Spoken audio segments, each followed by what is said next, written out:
काव्या एक बहुत सुंदर लड़की होने के साथ साथ गाना भी बहुत अच्छा गाती थी, पर उसकी किस्मत देखो वह विकलांग थी। पर उसे इस बात पर कोई अफसोस नहीं था कि वह ऐसी है। काव्या एक गरीब परिवार से थी और उसके परिवार में उसकी सहायता के लिए कोई नहीं था सिवाय उसकी माँ के। काव्या अपने घर को चलाने के लिए एक रेस्टोरेंट में गाना गाती है और एक बार जब वह बस से जा रही थी तब रास्ते में ट्रैफिक लगी थी, तब बस को भी रुकना पड़ा और वहीं से राज अपनी बाइक के साथ ट्रैफिक खत्म होने का इंतज़ार कर रहा था और काव्या उसी बस में बैठकर गाना गा रही थी। तब काव्या की आवाज़ ने राज को बहुत आकर्षित किया। राज को लगा कि जिसकी आवाज़ इतनी सुंदर है तो वह रियल में कितनी सुंदर होगी, पर सच्चाई कुछ और ही थी। इसके बाद ट्रैफिक खत्म होने के बाद काव्या अपने रेस्टोरेंट चली जाती है और राज अपने घर चला जाता है। फिर कुछ दिन बाद काव्या की आवाज़ राज को फिर सुनाई देती है। तब फिर राज सोचता है कि यह उसी लड़की की आवाज़ है। तब राज एक वेटर से पूछता है कि यह गाना कौन गा रहा है। तब वेटर कहता है कि काव्या मैडम गाना गा रही हैं और वह यहाँ रोज़ गाना गाने आती हैं, वह यहाँ पर जॉब करती हैं। तब राज कहता है कि क्या मैं तुम्हारी काव्या मैडम से मिल सकता हूँ।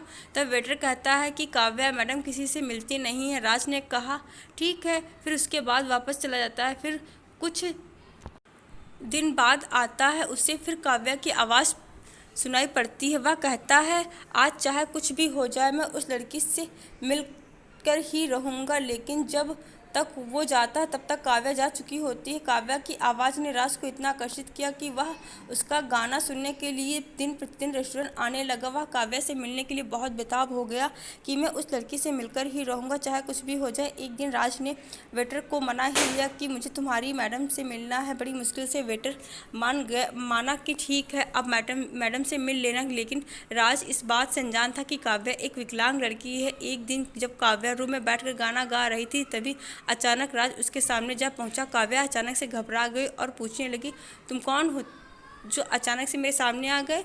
तब राज ने कहा कि मैं वही जिसे आपकी आवाज़ ने दीवाना बना दिया है और मैं आपसे कब से मिलना चाहता हूँ। किस्मत देखिए आज मैं आपसे मिल रहा हूँ। तब राज कहने लगा तुम मुझसे दोस्ती करोगे।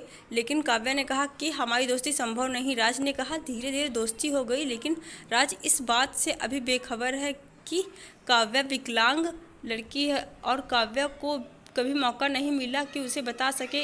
एक दिन राज काव्या को शादी के लिए प्रपोज करता है, तब काव्या मना कर देती है। लेकिन राज को बुरा लगता है कि आखिर मुझ में क्या कमी है जो काव्या ने मेरे प्रस्ताव को मना कर दिया। लेकिन राज ने काव्या को शादी के लिए मना ही लिया और काव्या राज को अपनी सच्चाई के बारे में बताना चाहती, लेकिन राज को बताने का मौका ही नहीं मिल पाता।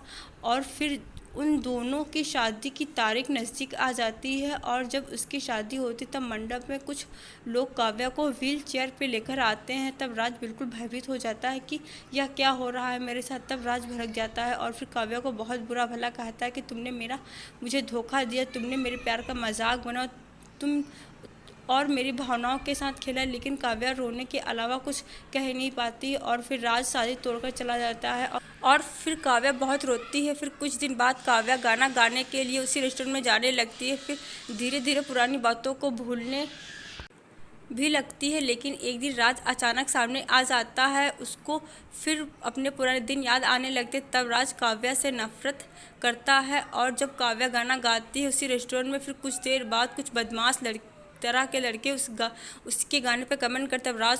तब राज को बहुत बुरा लगता है। जब राज उन लड़कों को सबक सिखाने के लिए आगे बढ़ता है, फिर काव्या कहने लगती है जब तुम्हारा मुझसे कोई नाता नहीं, तुम मेरे कोई नहीं हो तो तुम्हें क्या फ़र्क पड़ता है कोई मेरा मजाक बनाए।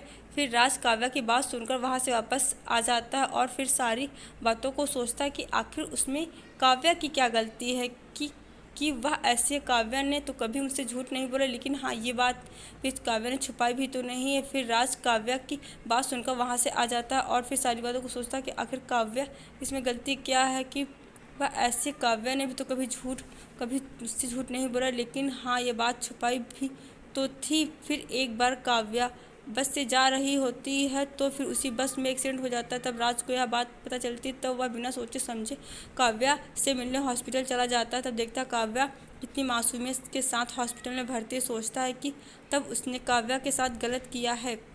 उसमें काव्या का क्या दोष है। फिर कुछ देर बाद काव्या को होश आ जाता है। फिर काव्या राज को खुद के पास पाकर खुश हो जाती है और फिर राज काव्या से माफ़ी मांगता है। फिर दोनों की शादी होने के बाद राज काव्या का इलाज कराता है और फिर काव्या अपने पैरों पे चलने लगती है। फिर राज और काव्या दोनों अपना खुशहाल जीवन जीने लगते हैं।